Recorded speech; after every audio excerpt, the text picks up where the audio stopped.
금요 기도에 함께 하신 모든 성도님들 주님 안에서 축복하고 사랑합니다.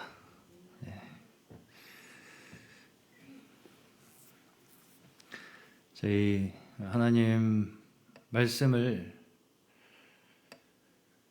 받는 저희의 마음이 저는 정말 요새 들어서 더 어떤 마음이 많이 드냐면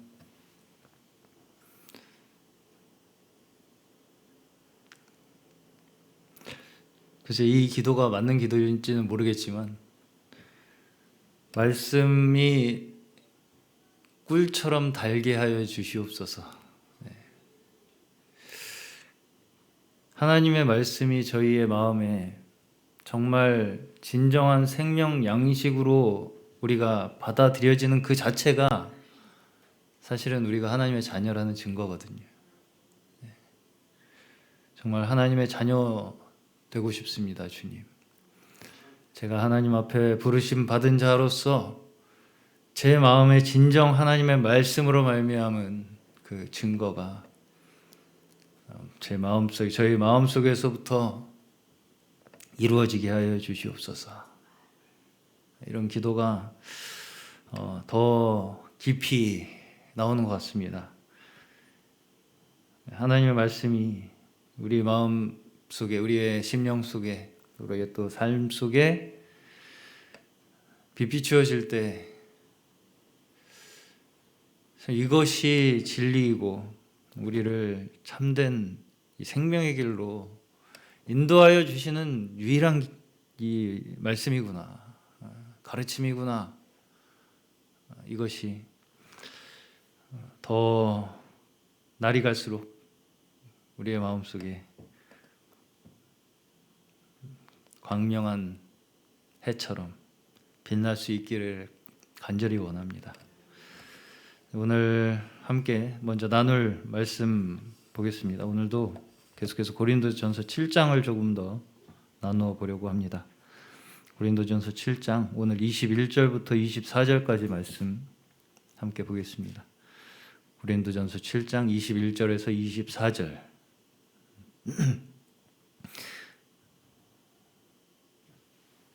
제가 한 절, 성도님들께서 한 절 교독하겠습니다. 제가 21절부터 봉독하겠습니다. 내가 종으로 있을 때에 부르심을 받았느냐? 염려하지 말라. 그러나 자유할 수 있거든 차라리 사용하라. 주 안에서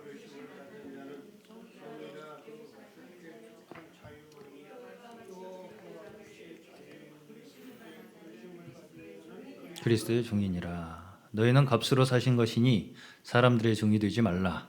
형제들아, 각각 부르심을 받은 그대로 하나님과 함께 거하라. 아멘. 오늘도 계속해서 고린도전서 말씀 가지고 함께 묵상을 해보려고 합니다. 오늘 7장을 계속해서 조금 더 묵상을 해보려고 하는데요. 오늘로 벌써 이 7장만 5번째 정도가 됩니다. 그래서 왜 이렇게 제가 7장을 벗어나지 못할까? 올해 들어서 계속 7장을 묵상을 하고 있는 것 같은데 저 개인적으로 이 7장이 겉으로 보기에는 계속 제가 말씀드렸지만 결혼에 대한 가르침인 것처럼 보이지만 이 안에서 사도 바울께서 우리에게 전달하고자 하는 이 메시지가 그만큼 우리의 삶과 또 하나님의 영적인 그 가르침 그 사이에서 우리에게 이 사도 바울께서 전달하고자 하시는 그 가르치고자 하는 메시지가 그만큼 굉장히 광범위하게 느껴져서인 것 같습니다. 이 저번 주에 그래서 이 말씀을 제가 아다르고 어다르다라는 제목으로 말씀을 한번 나누었었어요. 그래서 그 말씀 후에 원로 목사님께서 그 말씀에 이제 보태서 한 말씀을 하셨었던 것이 뭐였냐면 어떤 예전에 있었던 한 자매가 와서 상담했던 사례였습니다. 기억하시겠죠? 주님을 섬기고 싶은 마음이 너무 강하다 보니까, 강한 나머지 아마 남편은 아마도 그 자매의 마음에 믿음에 미치지 못했거나 아니면 혹은 믿지 않는 사람이었던 것 같습니다. 그래서 이제 그 자매가 원로 목사님께 와서 어떻게 하면 내가 그 남편과 헤어지고 주님을 더 좀 잘 섬길 수 있었으면 좋겠다, 이런 상담을 했었다라고 그렇게 말씀을 하셨었죠. 남편이 아마 자신이 주님을 섬기는 데 있어서 방해물이라고 여겼던 것 같습니다. 최근에 저희가 이제 계속해서 바이블 텔링으로 큐티를 하는 데 있어서 공동서신을 나누고 있지 않습니까? 공동서신. 그래서 야고보서로 시작해서 베드로전후서, 지금 요한서신을 함께 나누고 있습니다. 근데 이 서신들을 다시 한번 저희가 나누면서 보면서 뭐가 이제 제가 느껴지냐면, 다 눈치채셨겠지만 사도들이 결국 계속해서 성도들을 가르치고 경계하고 또 증거하고자 하는 것이 굉장히 한 포인트로 모아지더라고요. 뭐냐면 결국은 모든 치우치고 거짓된 가르침들을 분별하도록 하는 것이 다 모든 거의 이 서신들의 주된 목적이었다는 것을 볼 수가 있습니다. 보시면 야고보서 같은 경우에는 행함이 없이 믿음이 있다고 주장하는 사람들이 있었다는 거예요. 행함이 없으면서도 열매가 없어, 행함에 있어서의 열매가 없으면서도 자기는 믿음이 있다, 이렇게 주장을 하는 것도 하나의 치우친 가르침이고 하나의 그러한 잘못된 사상이라는 것이죠. 그런 것들을 경계하기 위해 야고보서는 굉장히 이 믿음에 있어서 반드시 그 증거가 되어야 되는 것이 우리의 삶에 있어서의 열매다, 행함이다 라는 것으로 그 잘못된 가르침들을 경계하죠. 분별하도록 가르치고. 그리고 이제 베드로전후서 같은 경우에, 베드로전서는 핍박당하는 성도들에게 격려하기 위해서 쓰여진 서신이죠.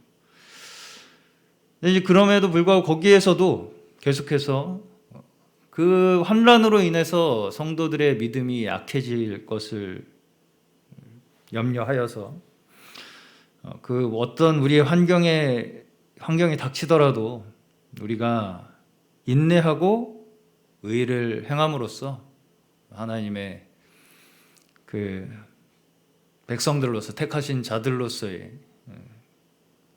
하나님의 나라를 이루는 데 있어서 끝까지 경주하기를 그렇게 권면하는 서신이죠.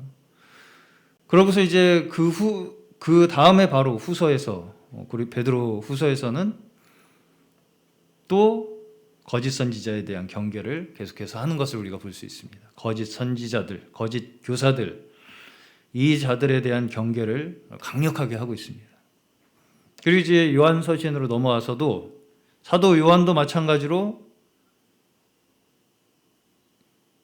요한서신이 우리가 사도 요한이 사랑의 사도다 그렇게 많이 알고 있고, 요한서신도 사랑에 대한 말씀이 많은 것으로 우리가 알고 있지만, 사실은 이 요한서신이야말로 당시 초대교회를 공격하던 영지주의 이단에 대한 강력한 경계의 말씀으로 가르치는 것이 사도 요한의 요한서신입니다.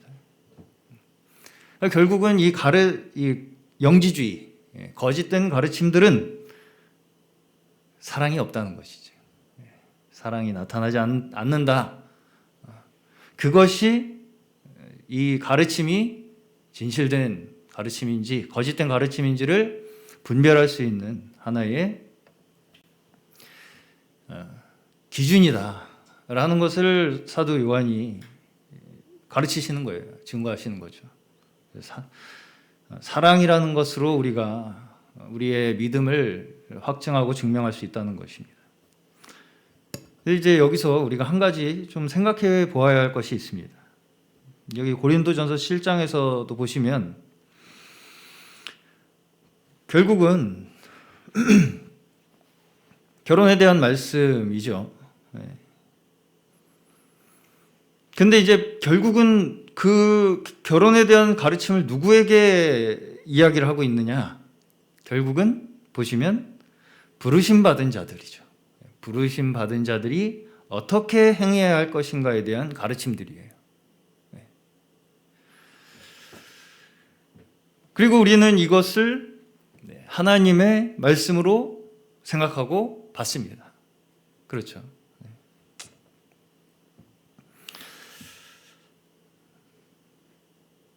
그렇다면 과연 우리는 이 말씀을 어디에서 어디까지, 그리고 누구에서 누구까지 적용해야 할 범위가 어디라고 생각해야 할까요? 이것이 이제 하나의 저희가 생각해 봐야 할 문제예요. 공동서신의 말씀들을 볼 때도 보시면 거기에 분명하게 그 편지를 받는 수신인들이 있죠. 교회, 성도들이 분명히 그 공동서신의 말씀의 수신자들입니다. 그리고 그들이 경계해야 할 대상도 거기에 분명하게 명시가 되죠. 거짓 선지자들, 거짓 교사들, 이런 자들은 너희가 조심해라 라고 하는 분명한 메시지가 거기에 제시가 되어 있습니다. 그런데 여기 보시면 7장에 보시면 사도 바울은 또 한편으로 이렇게 말씀을 가르치시면서도 이 말씀을 우리에게 올무를 놓기 위한 것이 아니다, 이렇게 또 말씀을 하는 게 있어요.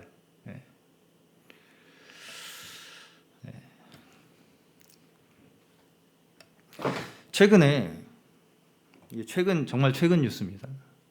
서울시의회에서 학생 조례안을 발표했는데요. 거기에 한 가지 항목에 대해서 많은 사람들이 반발을 일으켰대요. 그 항목이 뭐냐면 성관계는 혼인관계 안에서만 이루어져야 한다라는 내용이라는 거예요. 그 항목에 대해서 개인의 자유를 침해한다고 하면서 엄청나게 사람들이 지금 반발을 하고 있습니다. 지금 현재 진행되고 있는 일입니다. 자, 여기 이제 고린도전서 7장에서도 보시면 하나님의 명령으로 말씀하시는 것으로 이렇게 이제 사도 바울이 이야기를 하면서 하는 말씀이 여자는 남편에게서 갈리지 말고 남편도 아내를 버리지 말라라는 것은 명령이라는 거예요. 주님의 명령이다, 이것은. 그래서 보시면 성경에는 분명하게 명령이라는 것이 있습니다. 명령. 명령, 다시 말하면 반드시 지켜야 할 것이죠. 명령은. 하나님이 명령하시면 지켜야죠. 지켜야 되나요? 그런데 이 학생조례안에 반발하는 사람들의 이 반응을 보면 어때요? 어떤 사람들은 이런 명령을 개인의 자유를 침해하는 것처럼 여긴다는 거죠. 개인의 자유를 침해하는 것처럼. 그러다 보니까 이제 우리가 명령이라고 이렇게 하면, 명령이라는 것을 우리가 딱 들으면 먼저 우리에게 드는 이미지는 뭐냐면 강제성입니다. 강제성. 나를 억지로 나에게 어떤 명령을, 짐을 지우는 것처럼 느낀다는 거죠. 다시 말하면 여기에 개인의 욕구에 반대되는 면이 있다는 거예요. 그 명령에는 그렇게 느끼는 거예요. 그렇죠? 그래서 내가 가진 어떤 욕구에 반대되는 어떤 걸 내가 억지로 해야 되는 것처럼 생각하기 쉽다는 거예요. 이런 명령을. 그런데 이것이 사실 뭐를 말하는 거냐면, 명령에 대해서 그렇게 느낀다고 할 때 이건 내가 억지로 해야 되는 건가? 라고 느끼는 그 자체가 뭐냐면, 우리가 반드시 지켜야 할 원칙이 사실은 없다고 생각하는 것과 마찬가지라는 거죠. 원래 우리가 사람이라는 존재가 지켜야 할 어떤 것이 있다라는 지켜야 할 것이 없다라고 생각하는 것과 마찬가지라는 거예요. 다시 말해서 우리의 욕구 그 자체가 제한되는 것을 나에게 유익이 없기 때문에 그 제한은 나에게 말하자면 부당하다라고 느낀다는 거죠.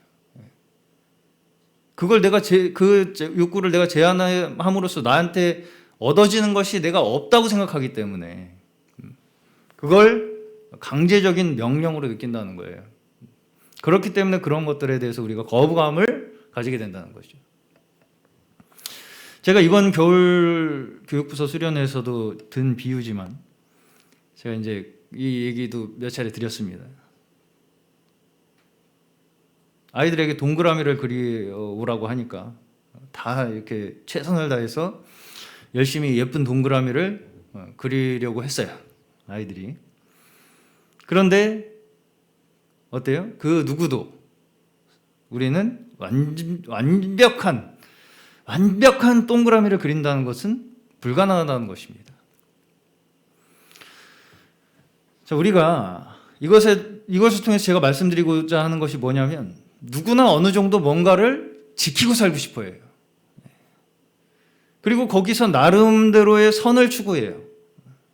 그러니까 완벽한 동그라미를 그리고 싶은 마음은 있다는 거죠. 뭔가 나름의 이것이 옳은 것이 아닌가라고 하는 생각을 가지고 행동을 한다는 거예요, 사람은. 그렇지만 그 누구도 사실 나 스스로 나름대로 세운 규칙도 다 지키지 못하고 산다는 것이죠. 그래서 이제 사람마다 정도의 차이는 있겠지만, 사람마다 다르겠지만, 우리 마음 속에 있는 그 사람마다 이 마음 속에 가지고 있는 뭔가 내가 이 정도는 이뤘으면 좋겠다라고 하는 그 선의 경지에 이룰 수 있는 사람은 없어요. 우리 어떤 사람도 내 마음 속에 나는 이 정도면 완벽하다라고 할 수 있는 사람이 없다는 거죠. 오히려 어떻게 되냐면, 우리 이 사람들의 모습을 보시면 나름대로 사람들이 선을 추구하는 그것이 오히려 사회에 더 큰 혼란을 가져올 때가 많아요. 왜냐하면 사람마다 선이라는 것을 추구하는 방식도 다르고 기준도 다르고 그 수준도 다 다르기 때문이에요. 그래서 어떤 사람은 심지어 범죄를 저지르면서도 또 다른 사람한테 피해를 끼치면서 상처를 주면서도 자기는 나름대로 그게 선이라고 생각하면서 산다는 것이죠.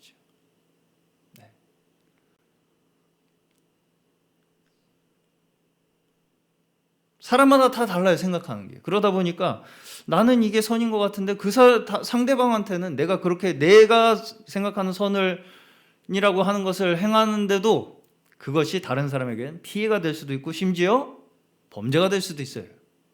그런 경우가 많습니다. 그러다 보니까 어떻습니까? 우리는 나름대로 이 사회에서 규칙을 세웠어요. 이렇게 우리 같이 이렇게 지키고 사는 것이 정의야, 그것이 선이야, 이렇게 약속을 했습니다. 그리고 그 규칙 내에서 우리가 함께 합의한 그 규칙 내에서 우리가 행동하고 그렇게 사는 것으로 우리 사람은 이 사회의 선을 유지하려고 합니다. 그렇죠? 그것이 이 사회가 지금 유지되는 하나의 방법이죠. 자, 그건 또 어떻습니까? 어떤 면에서? 명령이에요. 안 그렇습니까? 네. 어느 정도 내가 내 개인의 어떤 욕구를 어느 정도는 제한하고 우리가 서로 사회에서 약속한 규칙을 지켜야 돼요. 그렇죠? 네. 결국은 그것도 하나의 명령입니다. 우리에게 주어지는 명령이에요. 사회에서 주는 명령. 그래서 이제 서울시에서 방금 말씀드린 그 학생 조례안 내용 규정만 보더라도 이미 사람들의 가치관 속에 이 공통적인 사회적 선이라고 하는 기준이 이제는 다 달라졌다는 걸 우리가 볼 수가 있죠. 저는 오히려 그 기준을 누가 만들었을까가 궁금하더라고요. 요새 같은 시대에 참 용감하구나 그런 생각을 했습니다. 근데 그거에 또 그렇게 극렬하게 또 반대를 해요, 사람들이. 개인의 자유를 침해한다 하는 걸로. 저마다 다 달라요. 이제 그렇게 다릅니다. 서로 선이라고 생각하는 기준들이 다 달라요. 자, 여기 7장 23절에서 보시면 사람들의 종이 되지 말라는 구절이 있습니다. 사람들의 종이 되지 말라.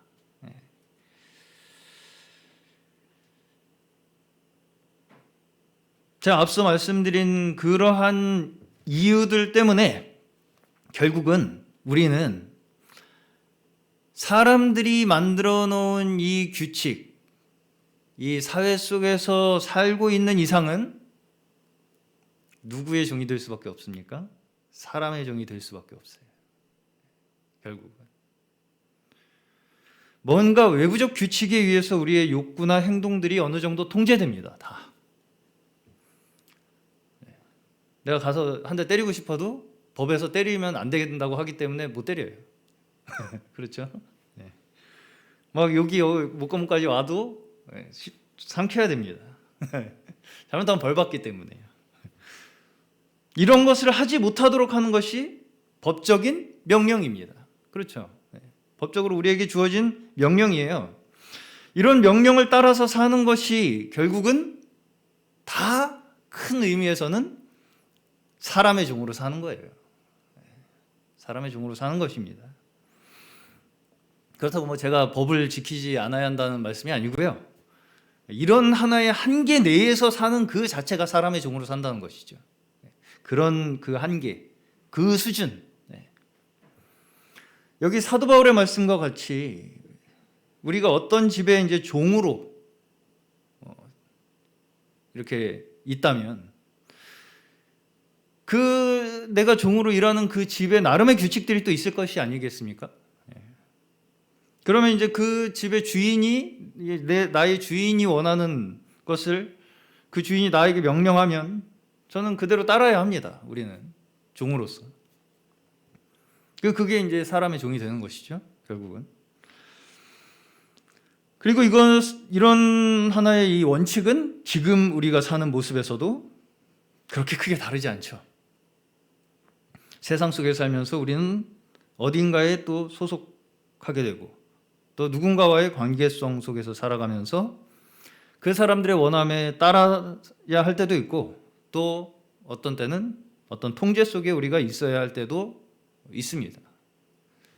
반드시 있어야 우리가 살면서. 그리고 그 통제, 우리가 사회 속에서 겪는 어떤 통제들, 명령들 속에는 좋은 것도 물론 있겠지만 그렇지 않은 명령도 있을 수가 있습니다. 그 모든 세상에서 우리에게 주어지는 그 모든 통제들과 명령들을 통틀어서 여기에서 저는 이것을 사람들의 종이라고 표현하는 것이라고 저는 생각합니다.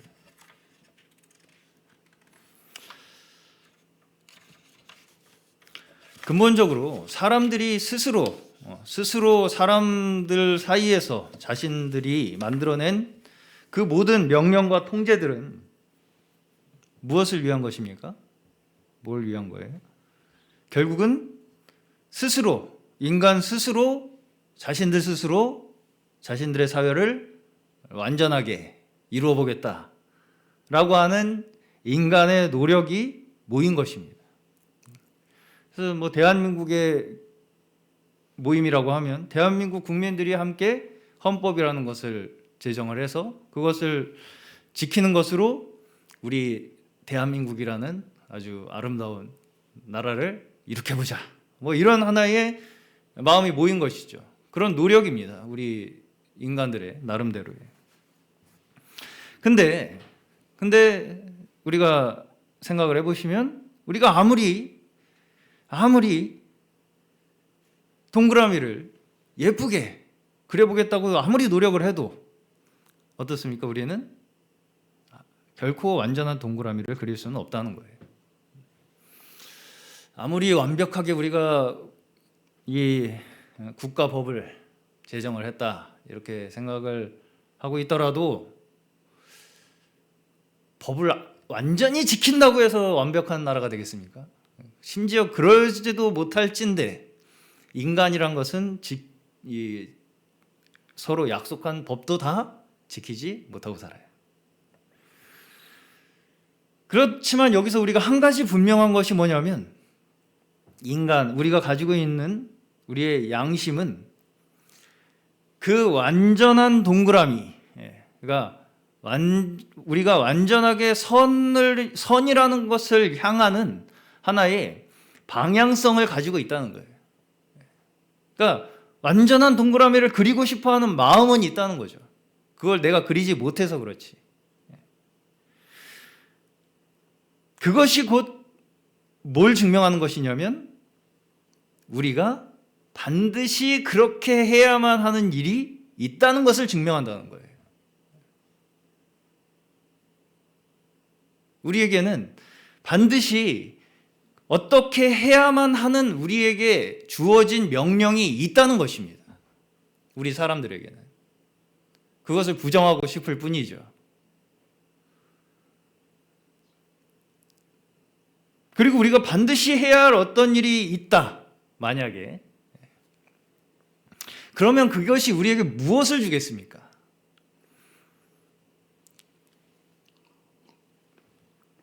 우리가 반드시 어떤 해야 할 일이 인간이라고 한다면 인간으로서 반드시 해야 할 어떤 일이 있어요, 우리에게. 그러면 그것이 우리에게 무엇을 주겠습니까? 속박과 억압을 주겠습니까? 기쁨과 행복을 주겠습니까? 하나님께서는 우리를 여기에서 구원하신 거예요. 어디서 구원하셨냐면 보이는 세상에 인간들이 만들어 놓은 그 모든 속박들, 외적인 규칙들, 또 물건들, 세상적 가치들에 의해서 통제받고 명령받는 우리 인생, 그 모든 것이 사실은 세상적 가치에 의해서 우리가 통제받고 명령받는 것이잖아요. 그 모든 우리의 인생에서, 속박된 인생에서 구원하신 것입니다. 거기서 구원하신 거예요, 우리를.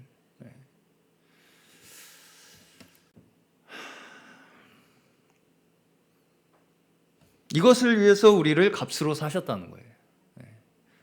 여기에서 우리를 구원하시려고. 그리고 사실 우리도 다 알고 있어요.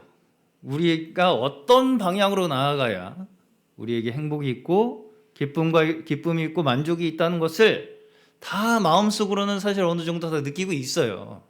거기를 향하고는 있어요. 근데 명확하게 그것이 무엇인지를 모르는 것이죠. 그리고 나의 이 개인적인 인간이 가지고 있는, 다 각자 가지고 있는 이기적인 자신의 육체적 욕구에 휘둘려 살기 때문에, 거기에 종속돼서 살기 때문에, 그렇기 때문에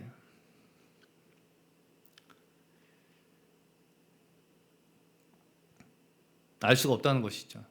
모른다는 거예요. 우리가 정말 진정 우리에게 만족을 주고 기쁨을 주는 것이 무엇인지를 모른다는 것입니다.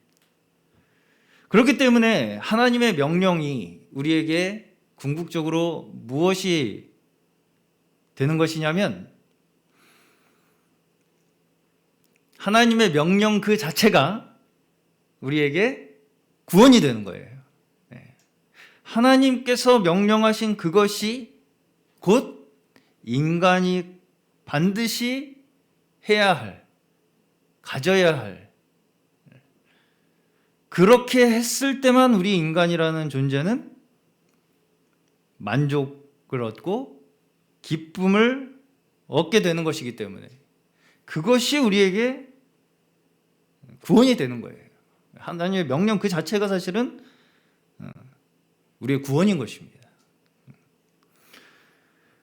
그런데 한 가지 이제 우리가 마음에 걸리는 것이 뭐냐면 모두가 그렇게 느끼진 않는다는 것이죠.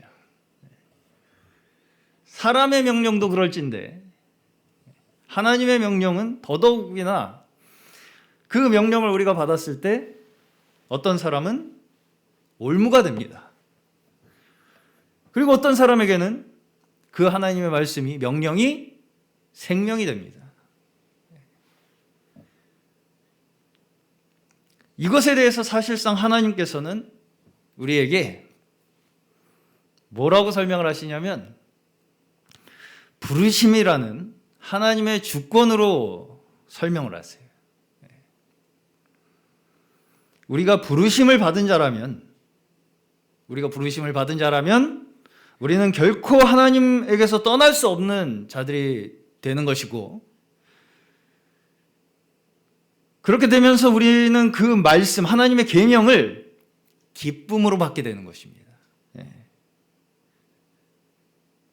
우리가 하나님의 말씀을 기쁨으로 받을 수 있게 되는 것은 오직 하나님께서 우리를 부르신 그 하나님의 주권으로 인한 것입니다. 그렇게 말씀을 하시는 거예요, 지금. 그렇기 때문에 주의 계명을 사랑하며 우리가 순종하는 것은 우리를 하나님께서 억지로 우리를 하나님의 종이 되게 하시는 것이 아니고요. 사실은 하나님의 계명을 사랑하고 순종함으로써 우리에게 뭘 주시기 원하시는 것이냐면 진정한 자유를 주시기 위한 것인 줄로 믿습니다. 그러니까 하나님의 계명 안에 진정한 자유가 있는 거예요, 사실 우리의. 심지어 이런 사도 바울의 권도와 의견조차도 진정 우리 부르심 받은 자들에게는 어때요? 그저 그냥 사도 바울의 의견 정도로 우리가 받아들입니까? 이런 말씀을? 그렇지 않죠. 생명의 양식으로 여깁니다. 기쁨으로. 그렇게 받을 수 있는 거예요. 우리가 부르심 받은 자들이라면.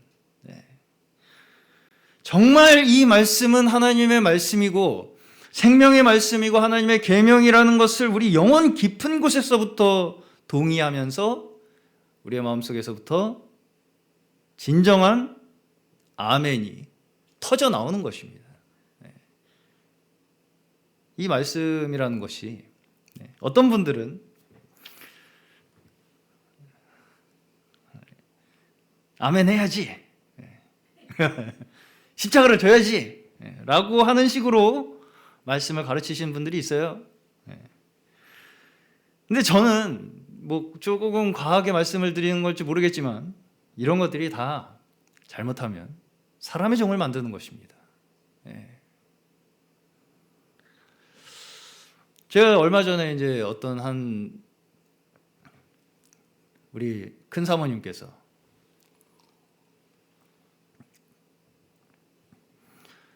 교제하시는 한 이제 젊은 자매가 있어요.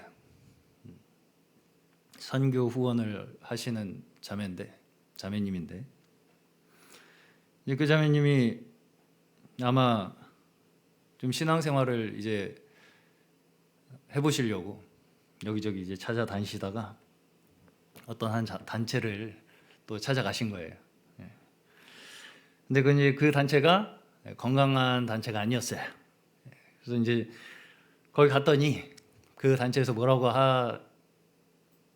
하냐면 그래서 하면서 나름대로 이제 신앙생활하고 열심히 하나님 믿음 가지고 사는 자매였는데 갔더니 그 단체의 그 말하자면 그 뭐라고 해야 될까요? 인도자, 사도라고 표현을 하더랍니다. 그 인도자를 사도.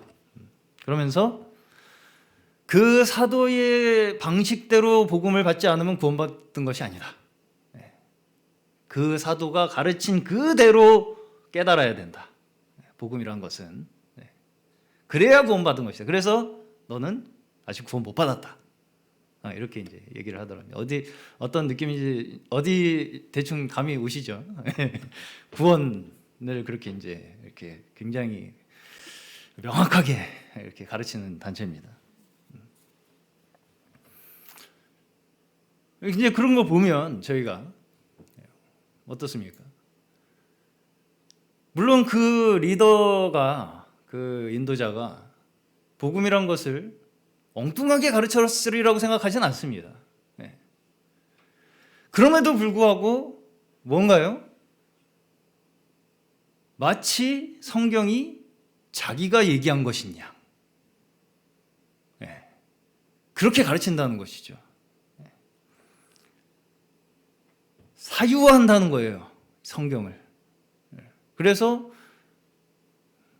하나님의 말씀을 마치 내가 가르치는 것처럼, 내가 그렇게 하는 것처럼 사람들을 가르친다는 거예요.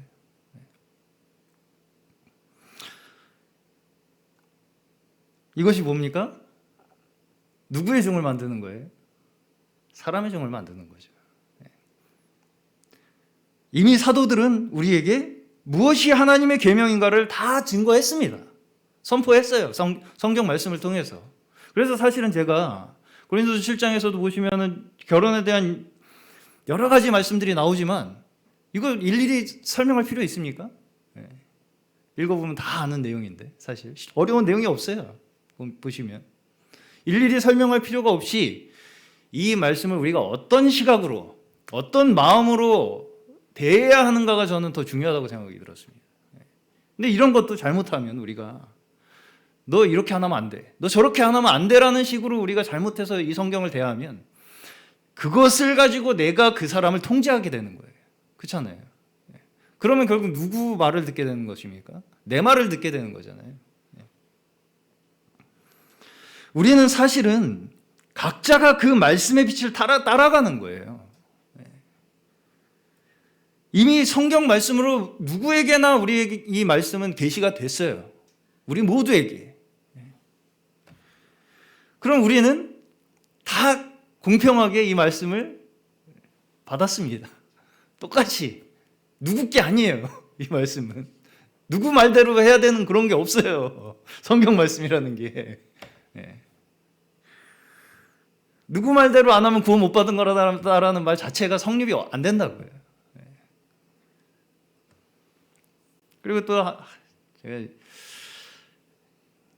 최근에 또 어떤 한 단체의 이제 책자를 보게 될 기회가 있어가지고 좀 봤는데, 그래도 또 성경을 읽는 방법을 또 거기다 제시를 해놨더라고요.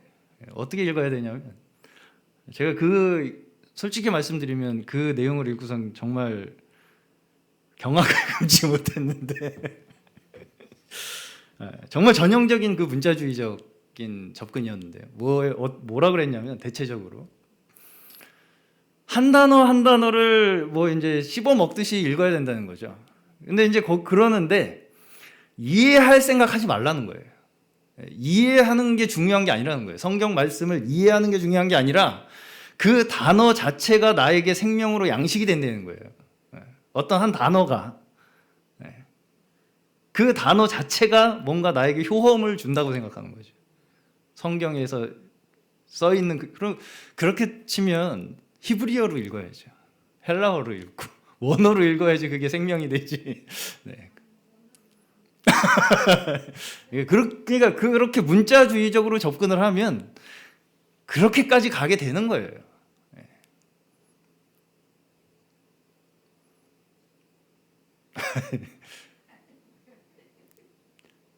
이해를 이해를 안 하고 어떻게 말씀이 생명이 될 수 있는지 전 그게 이해가 잘 안 갑니다.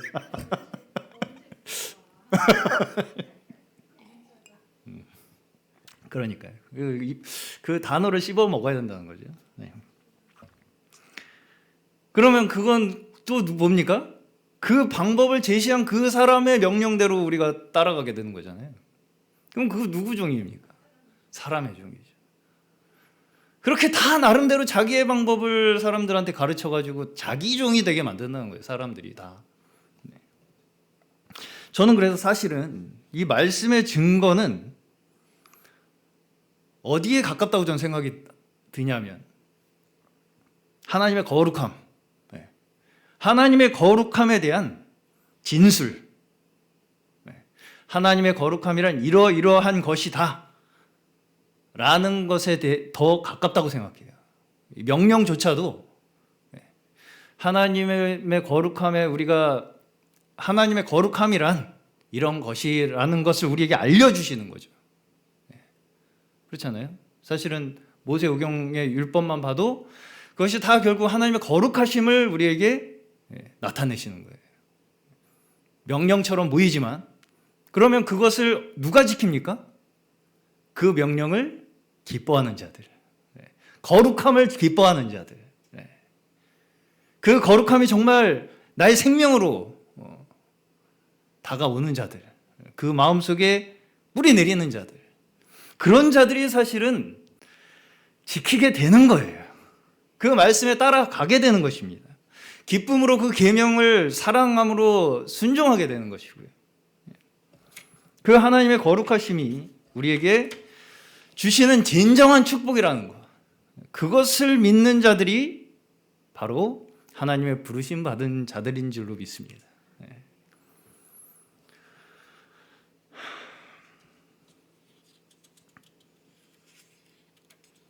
서두에 어떤 그 자매, 그 원로 목사님의 상담하러 왔던 그 자매 사례도 생각을 해보시면 결국은 뭡니까?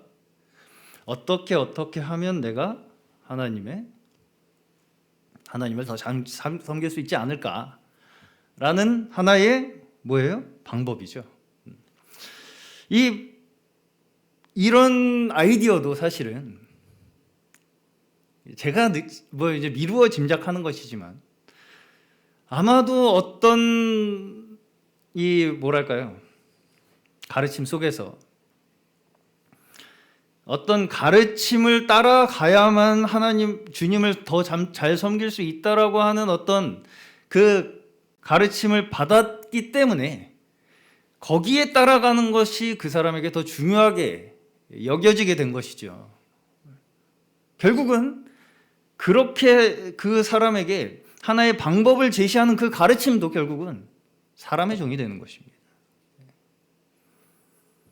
하나님께서 우리에게 원하시는 것은 고린도전서 7장에서 계속 말씀하시듯이 세상 속에서 부르심 받은 그대로 우리가 하나님의 백성들로서 복음을 증거하기를 원하시는 거예요. 그래서 여기 보시면 우리 하나님의 종된 자들은 곧 세상에서는 자유함을 얻은 자들이라는 거죠.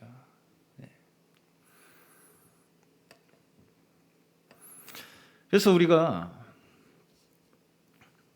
하나님께서 사도들을 통해서 여러 말씀들을 우리에게 가르치시는 이유가 저는 공동서신 이 말씀들을 볼 때도 이 말씀들을 그저 이제 보시면 외적인 규칙으로만 받아들여서 이 말씀 가지고도 서로에게 올무를 놓는 경우가 아직도 너무나 많다라는 생각이 들었습니다.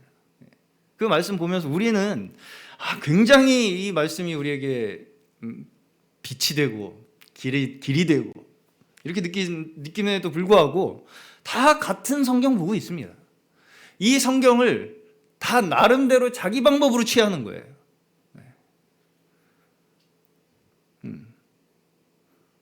그게 결국은 그 말씀을 가지고 내 방법으로 취하면서 그거 방법화시키면서 그걸 사람들에게 명령하는 거예요. 자기의 임의대로. 그것이 사람들에게 올무가 되는 것입니다. 사람의 종을 만드는 것이고요. 그러니까 같은 말씀, 성경 말씀을 말한다고 해서 그게 다 똑같은 말씀이 아닐 수가 있다는 것이죠. 우리가 잘못하면 하나님의 말씀을 대언하는 자로서의 위치를 벗어나서 내가 마치 그 말씀이 내가 명령하는 자가 되는 것처럼 느끼고 그 명령을 자신의 명령 삼아서 사람들을 통제하고 소유하려고 하는 것이 지금 우리가 너무나 많은 단체에서 볼 수 있는 일들이에요. 그러니까 성경 말씀이에요, 분명히. 근데 그걸 내 명령인 것으로 취해서 그걸로 사람들을 통제한다고요. 자기 임의대로.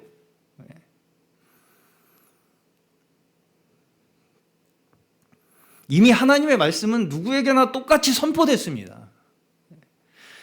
그 어떤 사람도 우리 말씀의 이 명령의 입법자가 아니라는 거죠.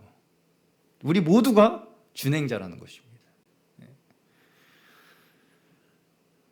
누구는 명령하는 사람이고 누구는 지키는 사람이고 라는 것이 우리 지금 성도들에게는 없다는 것입니다. 누구에게나 해당되는 같은 하나님의 말씀, 계명으로 우리가 받아야 되는 것이고요. 사실은 우리가 부르심받은 그 때로부터 우리는 하나님의 말씀을 따라서 살 수 있는 우리에게 자유가 허락된 거예요. 그 이전에는 하나님의 말씀을 따라 살 수 있는 자유가 없었어요. 우리는 그저 죄의 종로를 타던 자들이었다는 거죠. 근데 하나님께서 우리를 부르심으로 말미암아서 우리는 그제서야 사실은 우리에게 말씀에 따라 살 수 있는, 말씀을 원할 수 있는 자유가 우리에게 부여된 것입니다. 근데 이제 그럼에도 불구하고 여전히 이제 믿음의 길을 시작하는 데 있어서 우리는 혼란을 겪게 되고 이치에 합하지 못하게 되고 또 요동하고 분유하게 됩니다. 시험을 겪게 되고요. 그렇기 때문에 우리는 늘 생명이신 주의 말씀을 가까이 하고 한 걸음 한 걸음 하나님의 말씀에 우리 자신을 비추면서 우리의 발걸음을 내딛는 것입니다. 그래서 말씀을 앞에서 이렇게 함께 나누는 이 조차도 사실은 이 말씀이 우리가 생각하기에 하나님께서 우리를 어떻게 인도하시는가를 함께 묵상하는 거예요. 여기서 뭔가 명령을 하는 것이 아닙니다. 어떤 사람이. 하나님의 명령을 우리가 함께 묵상하는 것이죠. 이 말씀이 정말 어떤 뜻인가? 이것을 함께 묵상하는 것입니다.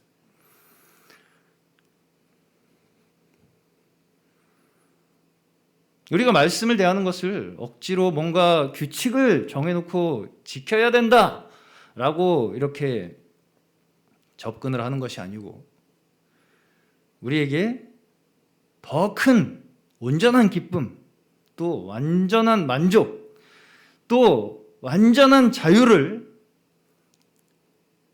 원하는 그 믿음에서부터 오는 것입니다. 말씀을 대하는 것은 하나님께서 우리에게 이것을 축복으로 주셨다고 하는 믿음에서부터 오는 거예요. 이 말씀을 가지고 이걸 내가 지금 이렇게 해야 되나 저렇게 해야 되나 하는 거 가지고 무슨 뭐 참고서 찾아보듯이 그렇게 어떤 행동의 지침서 잣대로만 이걸 너무 대하게 되면 물론 내가 그것을 정말 내 삶에 있어서 지침으로 삼겠다라는 것까지는 뭐 좋겠지만 그걸 가지고 또 그렇게 하지 않는 사람들을 평가하려고 하고 이 어떤 그 하나의 어떤 기준을 다른 사람들에게까지 다 적용시키려고 하는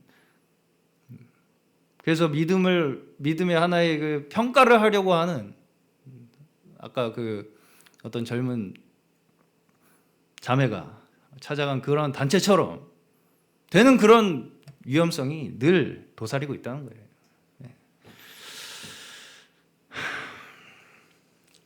그래서 우리에게 더 온전한 자유를 주시는 것이 하나님의 말씀이다. 그것을 우리가 원하기 때문에 우리는 말씀을 더 가까이 하고 더 알기를 원하는 것이다 라는 것입니다. 우리가 말씀을 나누는 것은 하나님께서 부르신 그곳에서 무엇이 하나님의 계명이고 하나님의 명령인지 말씀을 통해서 더 늘 밝히 계시받아서 나아가기 위함인 줄로 믿습니다. 오늘 저희를 완전한 자유를 주시기 위해서 저희에게 우리를 그리스도의 피값으로 사셨다는 것입니다. 그리고 우리는 그리스도의 종들이 되었어요. 근데 그리스도의 종은 완전한 자유를 부여받습니다. 그래서 오늘 제목이 종의 자유입니다. 그리스도의 종이 가장 자유로운 자예요. 그런 주님께서 우리에게 자유를 주시기 위하여 그리스도의 종 삼으셨음을 기억하는 저희 모두 되시기를 주님의 이름으로 축원합니다. 오늘 함께 복음성가 220장